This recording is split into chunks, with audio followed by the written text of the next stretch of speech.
সাদাস্রাব সমস্যার জন্য প্রায় প্রতিদিনই আমার কাছে অনলাইনে চিকিৎসা নিচ্ছেন এমন রোগীদের মধ্যে অন্যতম হলো শিক্ষার্থী। এই শিক্ষার্থীদের মধ্যে সাদাস্রাবের সমস্যা দিন দিন বেড়েই চলেছে। কিন্তু কেন হচ্ছে, আর এর সমাধানই বাকি?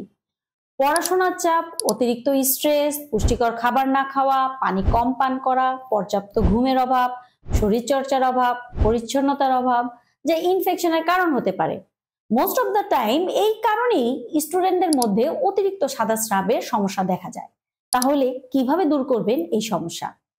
প্রতিদিন 8 থেকে 10 গ্লাস পানি পান করুন, পুষ্টিকর খাবার খান, মানসিক চাপ কমান, পর্যাপ্ত ঘুম নিশ্চিত করুন, পরিষ্কার পরিচ্ছন্ন থাকুন, প্রতিদিন অন্তর্বাস পরিবর্তন করুন। আপনার শরীরের প্রতি যত্নশীল হন। যদি স্রাবের পরিমাণ বেশি হয় বা দুর্গন্ধ থাকে, তাহলে দেরি না করে ডাক্তারের পরামর্শ নিন। সুস্থ থাকুন, সচেতন থাকুন। এই তথ্য যদি আপনার কাজে লাগে তাহলে লাইক দিন, আপনার বন্ধুদের সাথে শেয়ার করুন, আর এমন আরো স্বাস্থ্য সচেতনতার ভিডিও পেতে চ্যানেলটি সাবস্ক্রাইব করুন। ধন্যবাদ।